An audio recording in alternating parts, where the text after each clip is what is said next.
Okay, so this is a big night for all of us, and we are so super excited to welcome Victoria Christopher Morley. Welcome to Author Works, and I am Rohini Gupta, Adult Learning and Innovation Specialist with the Howard County Library System, and we're super excited to welcome national best-selling author Victoria Christopher Murray. I love reading Harlem Rhapsody. It has a brilliantly effortless style of writing that draws you into the characters before you even know about it. With almost 3 million books in print, um, NACCB Image Award winning author Victoria Christopher Murray is one of the country's top Black contemporary writers. Her prominence skyrocketed with recent forays into the inner lives and stories of underappreciated Black women. Many of you may have read her earlier bestseller as a co-author with Marie Benedict, the Personal Librarian and the First Ladies. She traced the lives of Belle Costa Green, J.P. Morgan's personal librarian, and the Black civil rights activist Mary McLeod Bethune.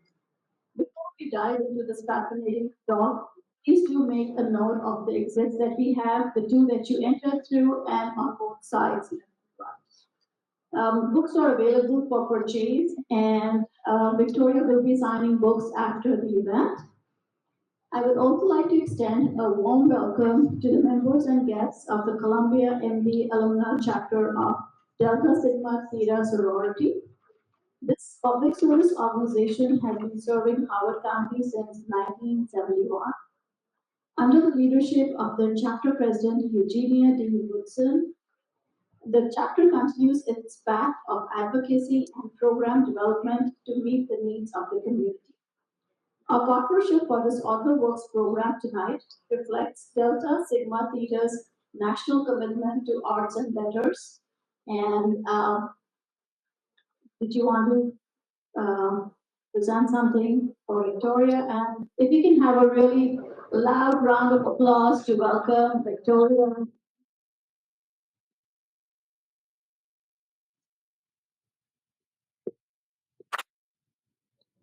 Excited to be here. Don't go too far because I'm not a techie, so how am I changing?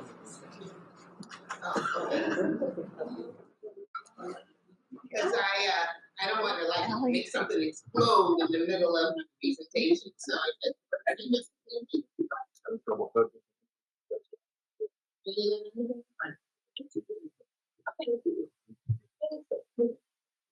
okay, that can figure out up and down. So I am so excited to be here. Oh, you see, I'm ready to get started. Oh,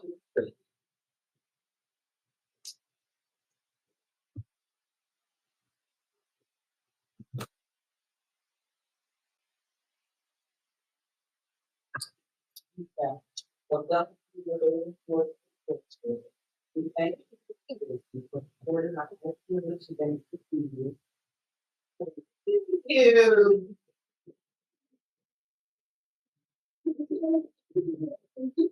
I'm supporting the arts and letters. I think y'all are the ones who came out to support the arts and letters. So thank you so much. Your whole important film. Because I didn't have a place to put it up here. So thank you so much. You know, I'm on about a 25 city tour. I stopped counting after 20 because it don't matter. You're gonna be so tired no matter what. And so there are only two places where I requested to go. One was the Schomburg Library in New York, and that's because of the book, and it was the library of the Harlem Renaissance, and it's in the book, and they never let fiction people go there. You know, they have very scholarly, very important people. I begged, and they said yes. And the second place I asked to come was right. Like this, he always knew that something was missing. He felt like there was a piece of America that he was missing out on, or that America's missing out on. And that's when he turned to Jessie Redmon Fauset. Beautiful woman, wasn't she? And so Jessie was a woman of first. She was the first young Black woman to graduate from the Philadelphia High School for Girls, the very first one, and she graduated valedictorian. She was the first Black female graduate of Cornell University, and she was the first Black female Phi Beta Kappa. So, of course, she was a member of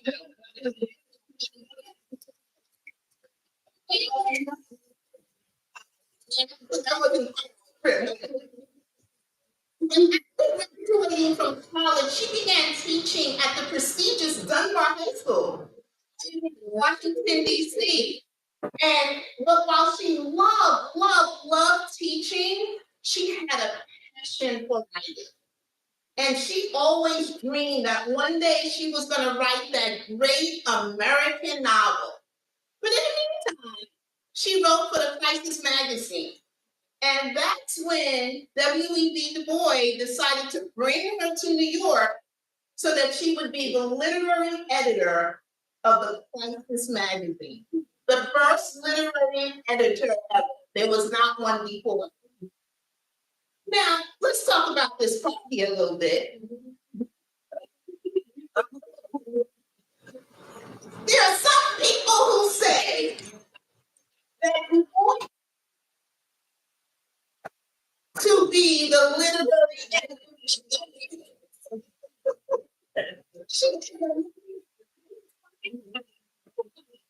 even though he was some books.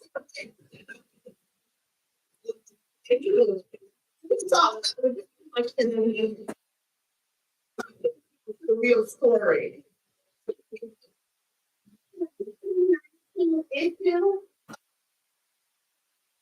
Jessie was introduced in a very important section of the crisis, Men of the Month. What?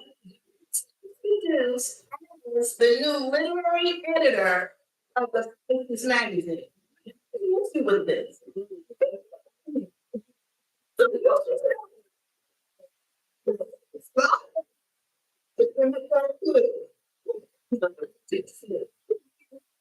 Away. The Brown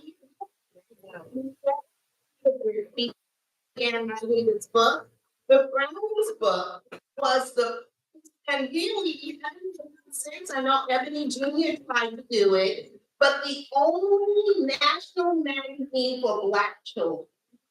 So I want you to think about this. And Jessie, it was W.E.B's idea, and it was Jessie who implemented it. I want you to think about this. 50 years after emancipation, Black children didn't see anything positive, nothing positive, no positive images anywhere. Anything that was written about Black people was about them being slaves or servants. And Jessie changed that with the Brownies book. She just wanted to make sure that through stories and photographs, she could encourage Black children and let them see themselves as something else. She wanted them to see doctors and lawyers and teachers, things that they could only imagine until this point. And it was in this role where Jessie Redmon Fauset discovered everyone. She discovered County College when he was 16 years old. And he was just dreaming of being the next Keats. He wanted to be a famous poet.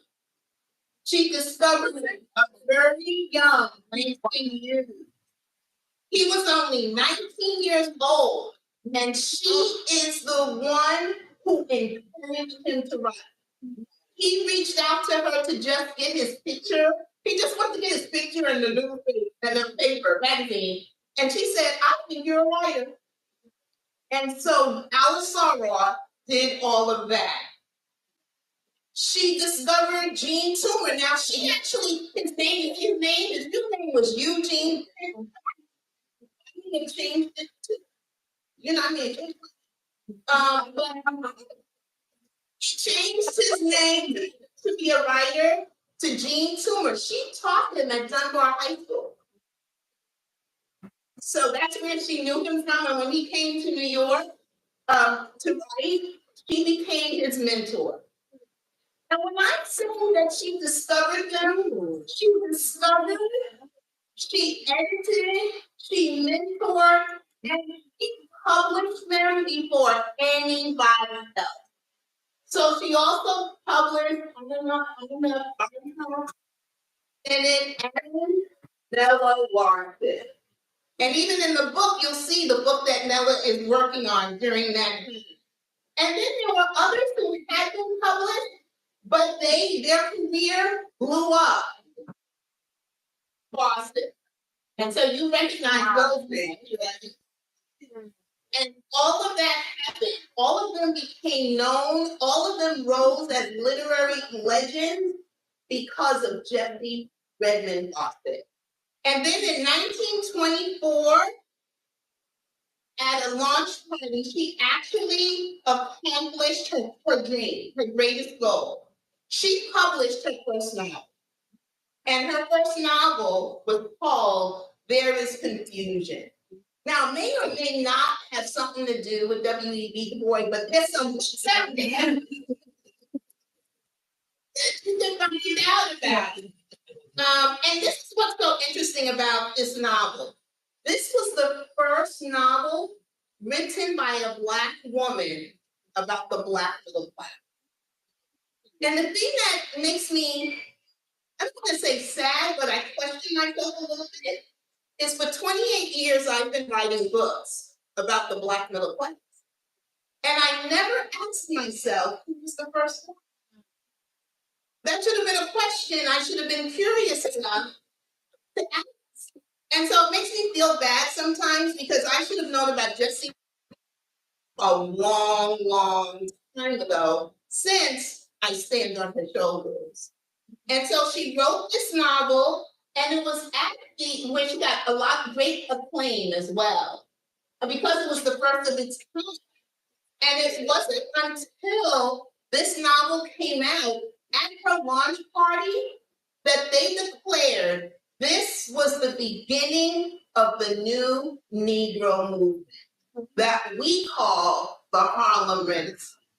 And so it was at her party that they declared that night. And this is why I say she ignited it.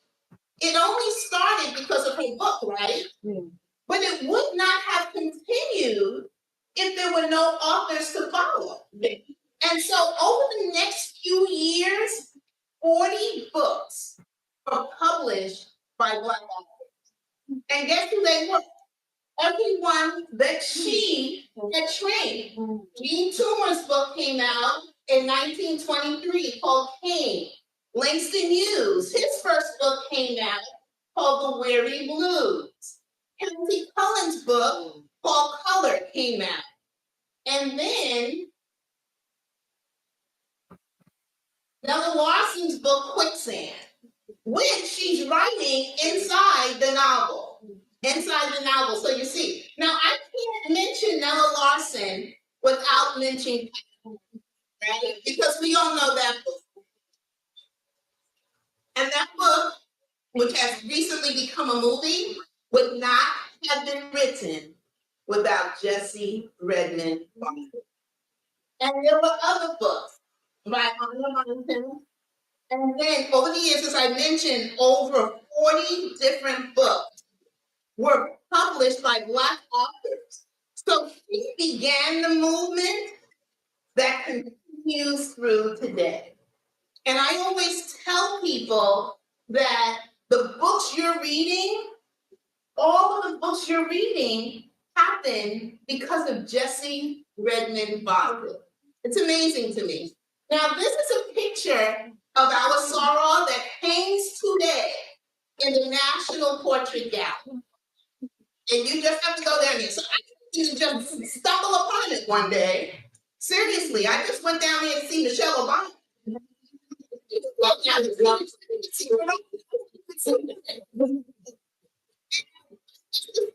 Walk through the other rooms. I think I'll put a slide up of me taking a picture in front of it because I was stunned when I walked into the room and saw her portrait there. It's in the National. Yeah. Well, you know what it is. You would see it, and unless you recognize the name, it wouldn't have been. Because I went through, and there were lots of names I didn't recognize. I happened to recognize her name because I was like knee deep in her name. But it is there. It is amazing, and I'm so excited that other people knew about her. And now, through Harlem Rhapsody, my greatest hope is this woman who is the beginning of the most important literary movement we've ever had in this country. My hope is that so many more will come to get to know. So that is the ending of the slide. Thank goodness, because I was not doing this very well. And so what I'd like to do now is just read you a very short part of the beginning. Speaking, because you hear it differently than you see it. So you'll see me jumping around and stuff. So just want to know it's going to be difficult to follow, but it's not too long. So this is when Jessie first arrives in New York, October 19th, 1919. And she arrives in New York. She's so excited, and she's there with her mother. Mama, somebody's read this book. Yeah, so we'll keep talking about that. So I thrust open the taxi cab's door, and the moment my shoes hit the pavement, a cacophony of city sounds welcomes me. It's the music that enraptures me first. I can't sleep at night. I can't eat a bite. From a Victrola perched near an open window, the lyrics from Harlem Blues float down, and then Mamie Smith's contralto drifts into the breeze. The two giggling girls skipping past draws me away from the song until I hear a man shout, "You're just bumping your gums." And laughter rises from the circle of men dawdling in front of the barbershop just a few doors away. I stand absorbing it all, the patter of 1,000 footsteps of men and ladies and kiddies who are rushing past, motor cars chugging and clanking and clicking behind me, honking horns swirling into the air. This isn't a cacophony, this is a rhapsody, and my heart races to match its beat. Jessie, I face my mother, and I'm surprised to see her brown eyes framed by a frown. She points to my valise on the sidewalk next to hers. Are you expecting me to carry them both? Oh, I laugh. Apologies, Mama, but we're in New York. I twirl in front of her, and my wrap coat billows at my ankles. You're behaving like you've never lived in a big city. You can't compare Philadelphia and Washington, D.C. to this. New York is everything. It's music and theater. And I rushed toward the brownstone. On the first step, I glanced over my shoulder. My mother stands in the same spot. In her gold overcoat and matching coif, she is as fashionable as any New Yorker. But her eyes are wide as mine as she soaks in the city's vivacity. My heart swells for the woman who didn't know me, but who, for the last 25 years, has nurtured me with nothing but love. You were born from my heart, she's told me since I was 12. Over the city's music, I call out to her, "Alas, my mom," in the same tone that she had just used with me. At the front door, my hand trembles with excitement, but before I can insert the key, the door swings open. Will, welcome to New York. I studied the man I first contacted when I was a student at Cornell University some 16 years ago. His mustache has been trimmed since I last saw him, and there is a bit more silver blending with the jet black of his beard.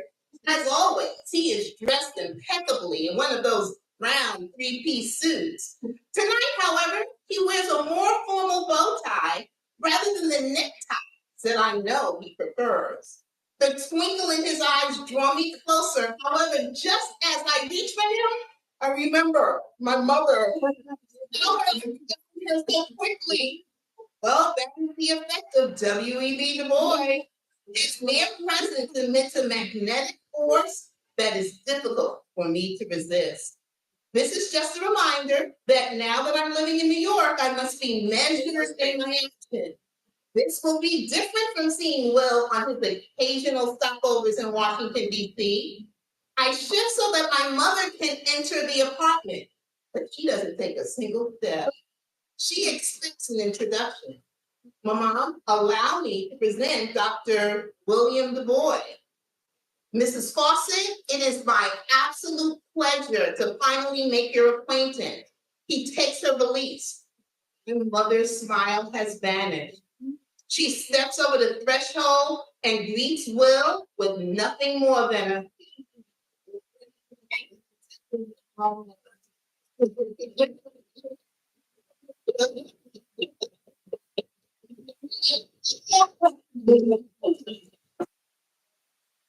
you get to my favorite part, answering some questions. I know y'all got some questions about. I have a question. So, do you have a question?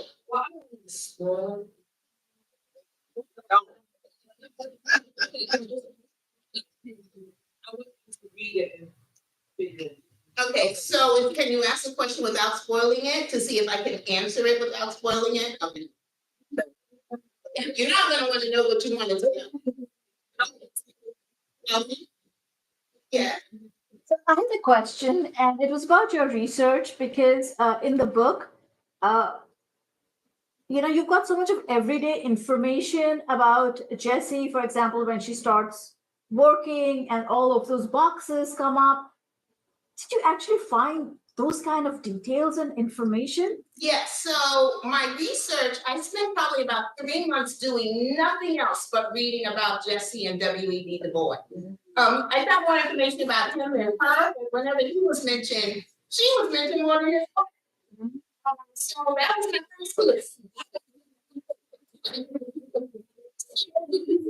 Things like, the reason I could do those boxes and come up with it is after I read everything, and I read maybe 3 biographies of his. I read the one definitive thesis that was written about her.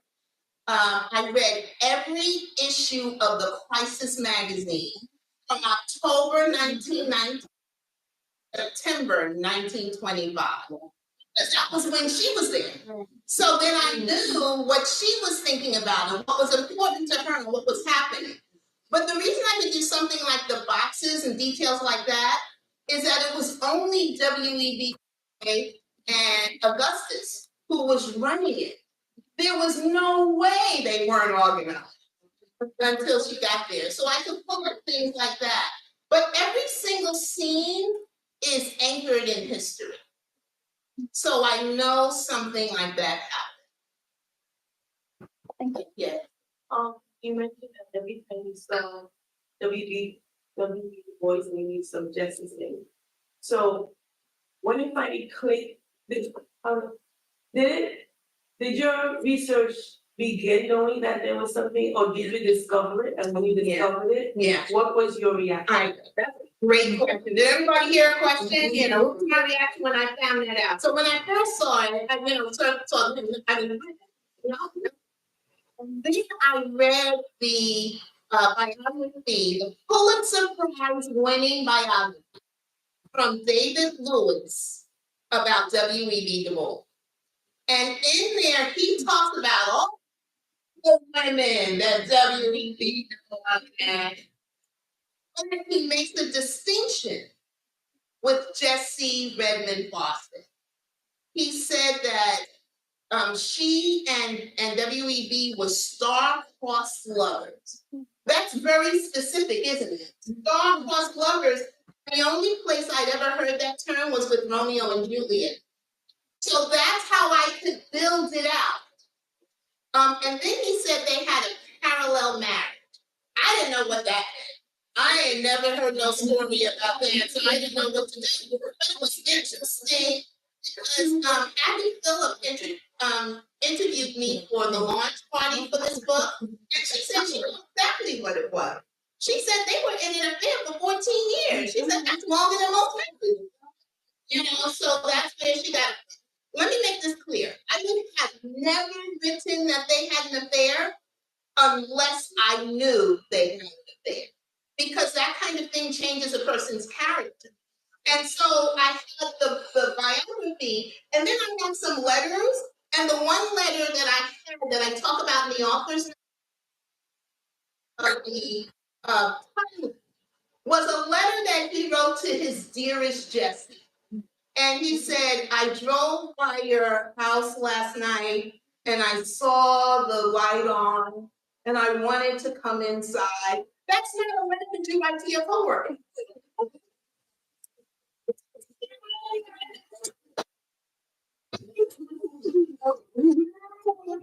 Write to your best friend.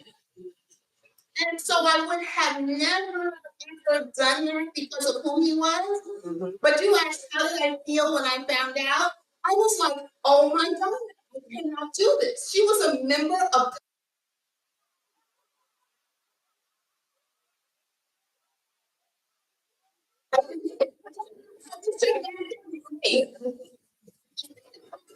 gonna kill me because everybody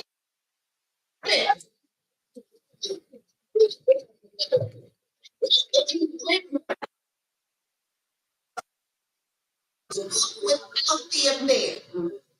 And when because there's no way, this is gonna kill me. Kill me. And then you show me the cover of all that green.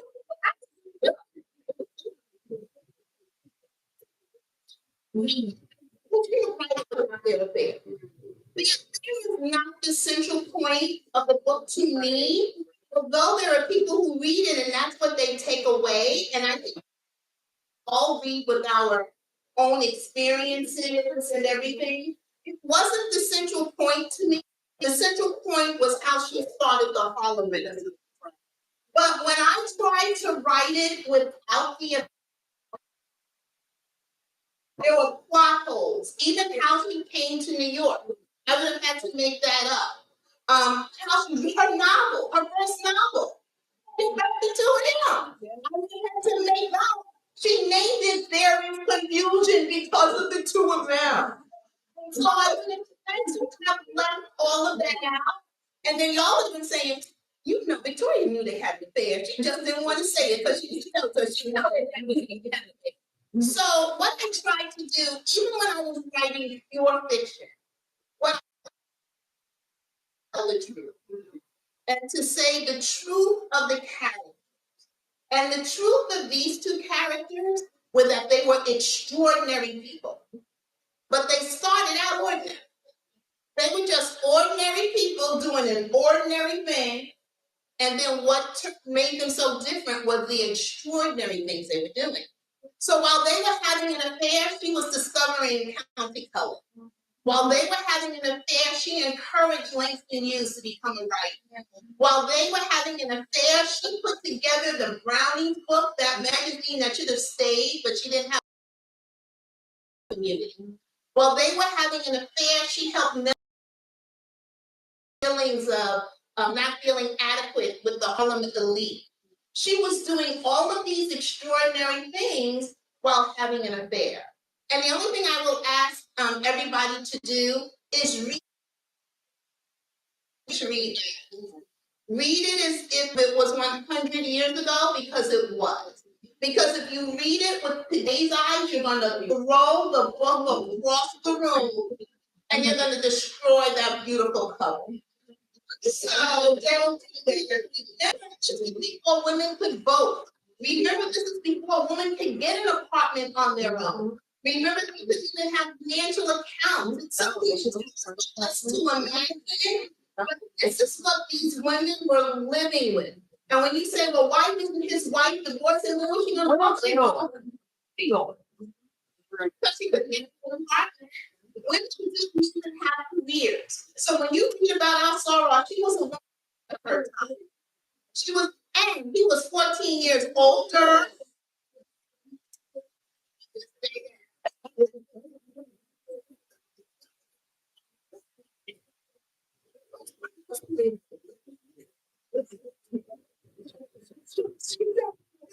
was pretty much okay. I'm not sure she was pretty much okay, and she was a woman of the time, and she's like, I'm still come home with me. I need to go back to my routine because I think I don't have a career or anything, and she was well aware, and so we just wanted to know what they can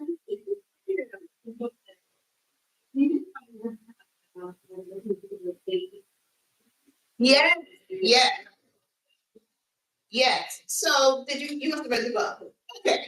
Yes, and that was a welcome surprise because with our first president of Delta Sigma Theta, our first president, he taught her at Dunbar High School. Jessie was a teacher, and they were a favorite teacher and student. And Sadie was always saying, "Okay, what am I going to do? Am I going to be an economist? Am I going to be a lawyer?" And so Jessie said, "Why don't you be both?" You know, she just encouraged her. Then they became very close when they both attended the University of Pennsylvania together. So Sadie was there as an undergraduate, and Jessie was there as a graduate. And so they became close that way, and they just stayed in touch over the years. And Sadie became president, I should say, Zora Alexander, became the president of Delta Sigma Theta. And at one point, Jessie becomes very famous. And you'll read about it in the book because she attended the Pan African Congress and she spoke about Negro women in America. And when she finished with that speech, every newspaper in the world, over 100 newspapers wrote about this woman, Jessie Redmon. But she would have never been there without Delta Sigma Theta because the NAACP didn't have enough money to send her. And Sadie said, "Oh, this is the kind of thing that Delta wants to do. How much money do you need?" Yeah. And she went over there, gave that speech, and she said, "Okay, now, listen here. You keep going around the country, the world, doing this and not being a member of Delta Sigma Theta." And so not only did she become an honorary member, something I didn't go into in the book because I had to kind of stay on track, but what I learned was she was an active member of the Road chapter, which is the Harlem and Columbia University chapters. Still is. They just celebrated their 100 years. And so she was a very active member of the female Harlem Renaissance writers who became Greek, became members of Delta Sigma Theta. Yolande Bois, W.E.B's daughter, Gwendolyn Bennett. So she had a great influence on the young women of the Harlem Renaissance.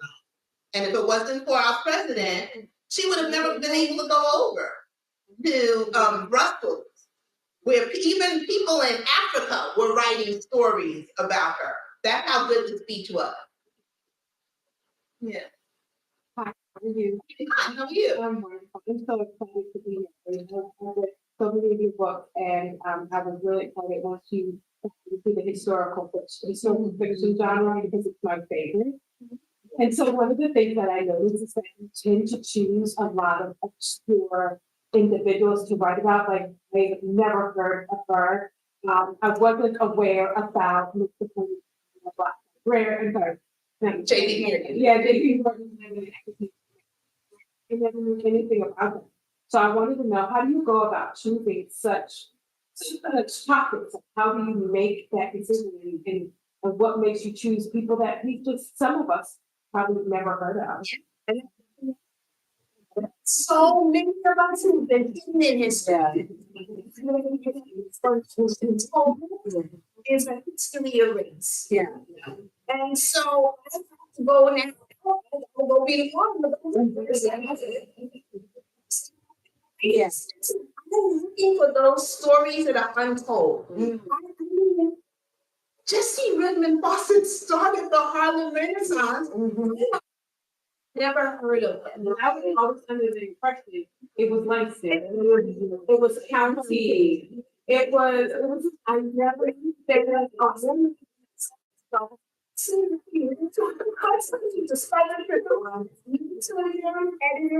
And publish them before anybody else. but it no surprise, because Black women are doing Yeah. So why do you all those Black women? And you know, when I first wrote the personal librarian, a story about I wasn't sure I was gonna say that. It was just a story that came across. But then when I started going out and people were like, I never knew her story. And then at the same time, when they started talking about we can't teach Black history in school anymore, it's like, wait a minute. I mean, when you start talking about erasing my history, you're talking about erasing me and my people. And so then I said, okay, you want to play that? The more you talk about banning, the faster I'm going to.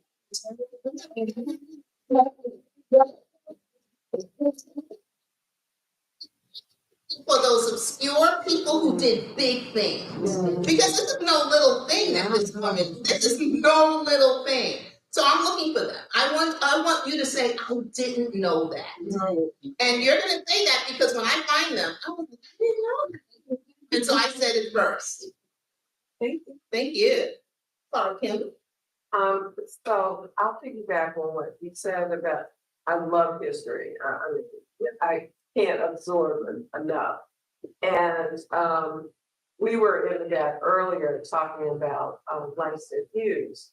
And it just gave me a lot of pride to know where he went after he left Columbia. But just the mere fact that you're bringing up different people in the Harlem Renaissance, and I actually took a class in college on Harlem Renaissance. And even though I took a course in Harlem Renaissance, You did not? her name never came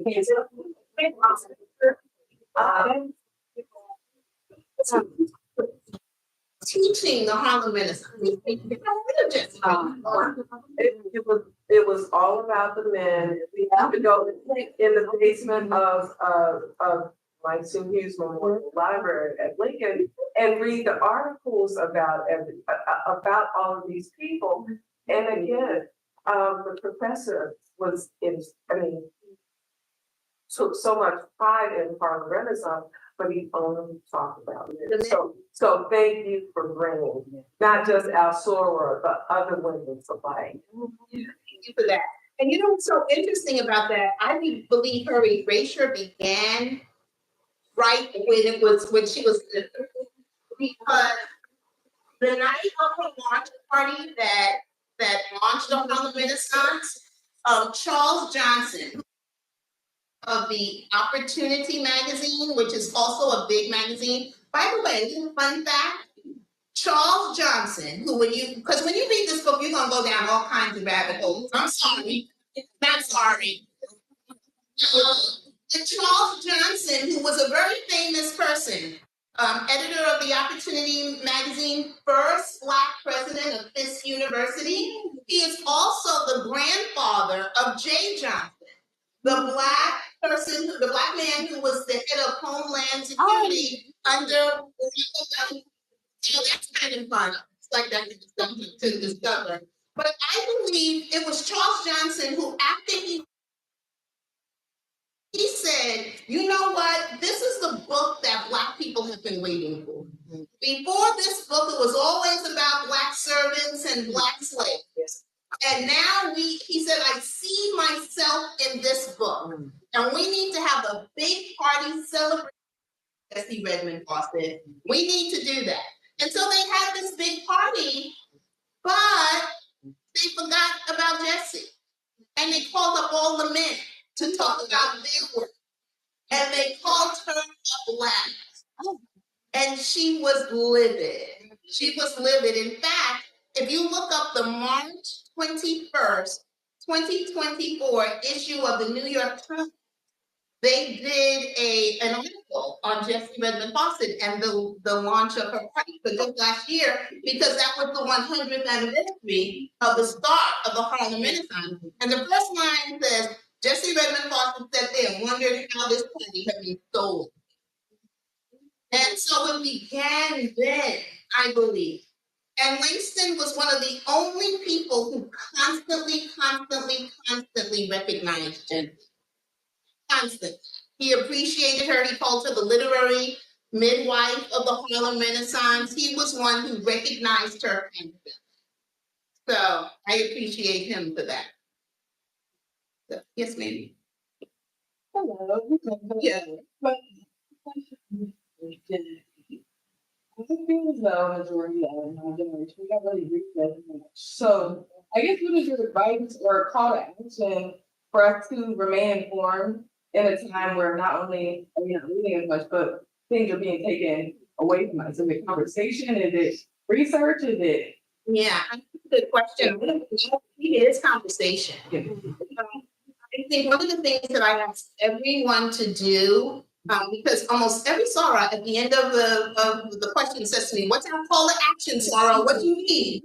I would say I need a couple of things. First of all, you are my ambassadors. And so once you read this book, people have like strong feelings about this book. Like nobody reads this book and says, "Oh, this is kind of good."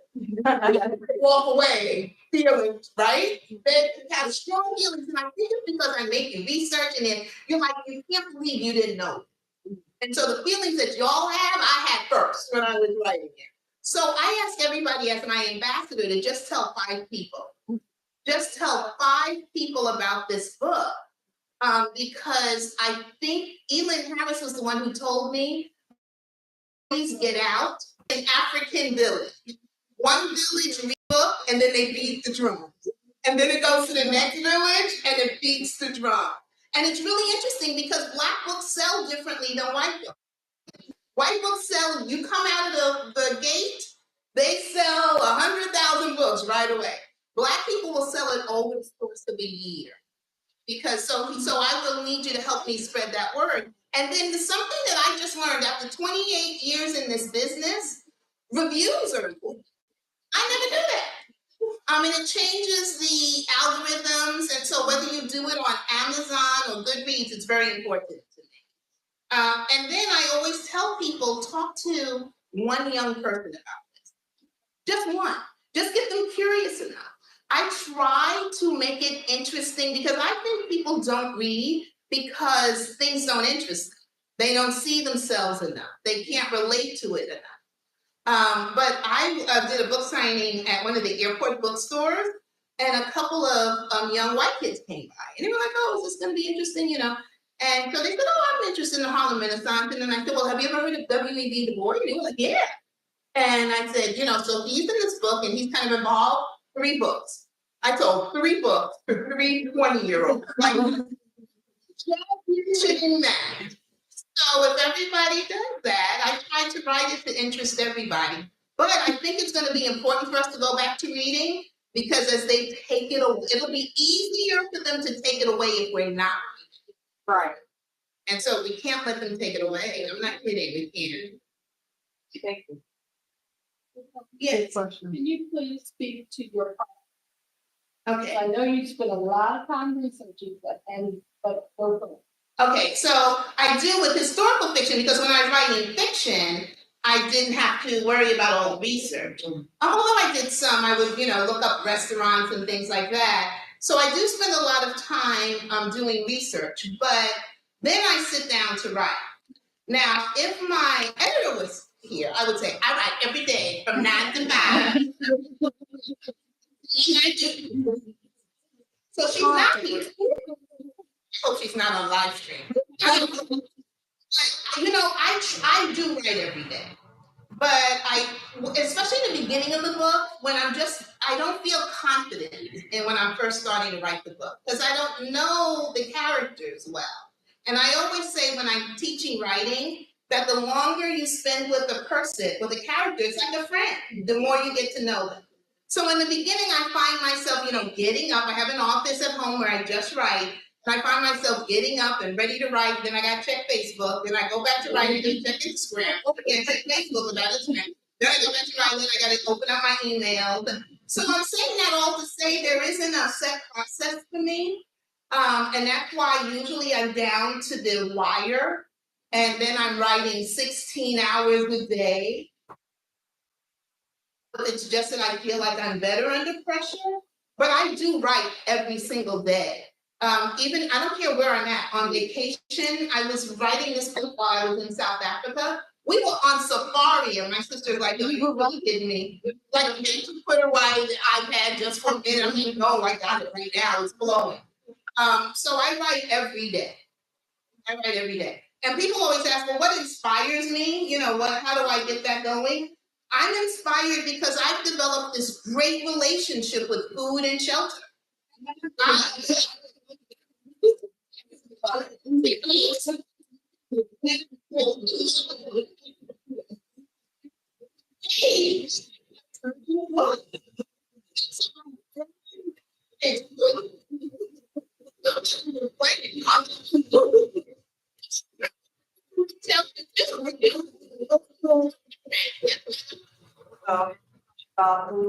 What's your next focus on being or?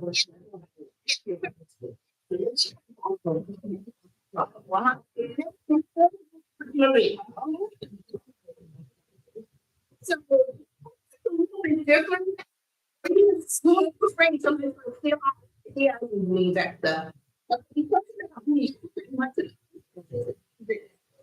it's about a black woman and a white woman and a mob. It's story. Crazy. It's crazy we don't know this black woman. And I've been looking everywhere to see if she was a Delta. And Sean Tate, who's one of my best friends, she said to me, if she's a Delta, I'm pushing you off the building. That's all I do, right? You know, I get married how the film, and so I can't help it if the most interesting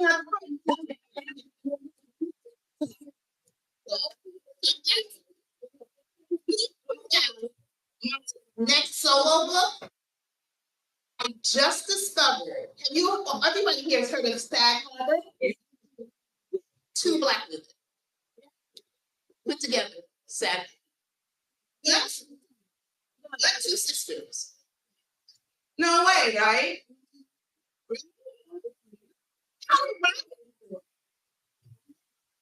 I know. Oh, story. I didn't discover that one. My white edited it, and she wrote that story. You go, girl. That's a great story. That's great. Yes. Research all these bonds and then. To research and then start writing. So research and then start writing, but I never stop researching because you don't know what you don't know until you don't know. And so what I mean by that is even in the first scene that I read, we had to figure out, well, wait a minute. How did they get home? Like, were they parents? What were they called? How much did they cost? What did the brownstones? I looked up a floor plan to see what a brownstone would look like. So when you go into the house, they're walking through.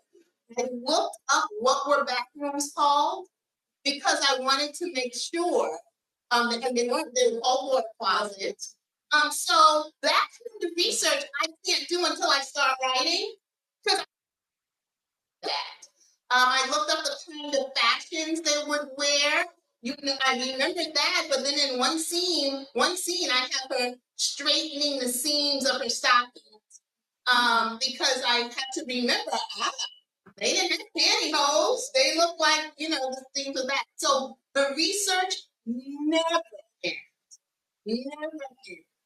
And one of the things I really wanted to do with this book was get the language of the time. Get the language of 1920. Did I do that? I know people said that they were looking up words. I love that. SAT words. I'm sure they were SAT words. They were words that we don't use anymore. And so, but I used those words in the prices. And so they were using those words in the prices. So they're not called airplanes. They call them airplanes. AERAPLAN. So those kinds of things I didn't know in my research and found in the dailies. So that's why it takes me 2 years to write a book. Because what's happening is I have to stop. I can't just write. I'm running, and then I'm like, oh, what was she wearing? Oh, what did the offices look like? Like I had to look up what did the NAACP offices look like, and the frosted door, frosted panes in the door. All of those details that I find once I'm writing. Okay, can I do 2 questions? She said last question. So one over here, and then with somebody over here. I was gonna ask, when's the next movie? So when's the next movie? Are you talking about the 7 Deadly Sins or Whatever movie. Okay, that's so coming out. people don't know have been trending. It's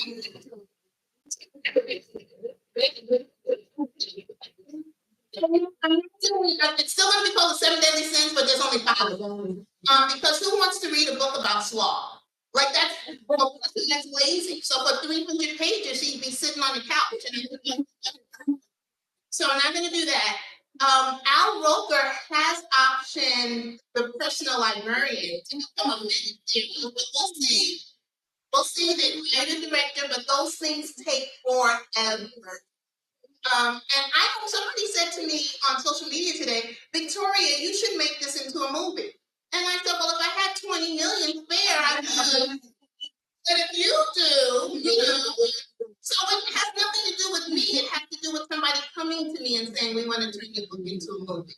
So, and interestingly enough, when I write, I do not think about it becoming a movie. I'm a writer, I'm a novelist, and I just think about that and let somebody else do. And there was a question on that guy.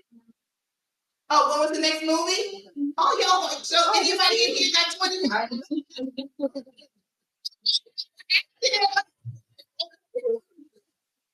Okay, last question.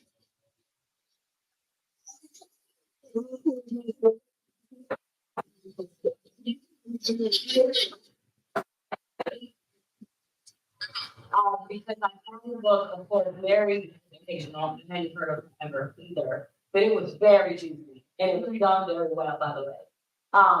But I was curious because of having to deal with the juxtaposition about talking about W.E.B, such a huge name in all of our history, to reveal this truth about him that I didn't know was aware to that extent, and balance making sure that you're not writing the truth, but in a way to cement his image.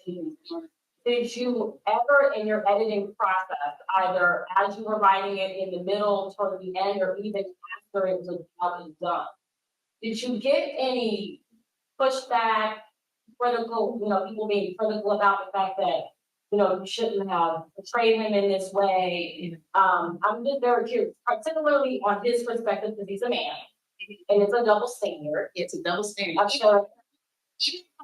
And now my question, I feel like we get a different perspective how people would have saw Jessie. Yeah. I'm very curious about whether or not there was a concern how this would impact the impression of W.E.B. So when I wrote it never occurred to me that I was going to get pushback. Because I wasn't revealing something that wasn't out there.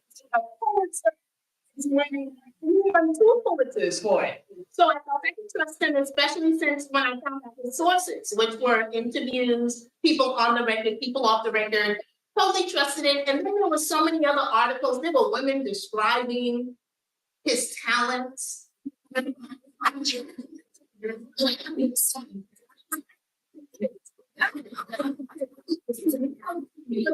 I was like, oh, yes.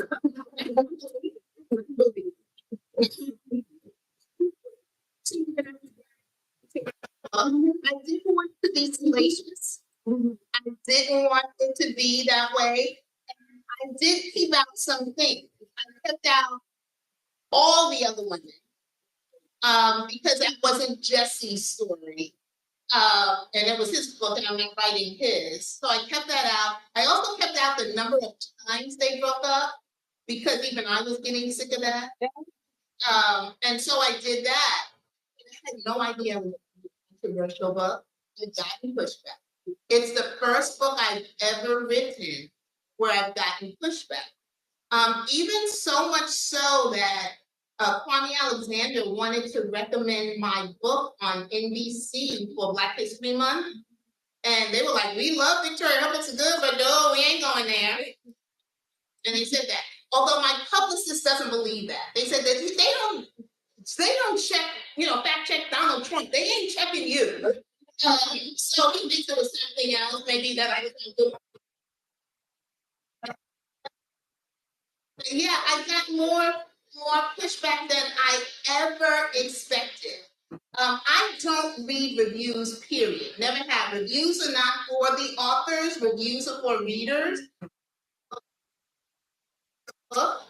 And somebody said that Temptation was trifling dribble. And I felt horrible. And my husband is like, okay, there's 100 reviews up there, all 5 stars. This one trifling dribble gonna make you guys. So from that point I stopped. But with this book, a lot of people are tagging me on review. And so 95% are there with me. Even people that hate the affair say, girl, this book was juicy. They like that. I wasn't trying to make it juicy. I was just, trying to tell the truth.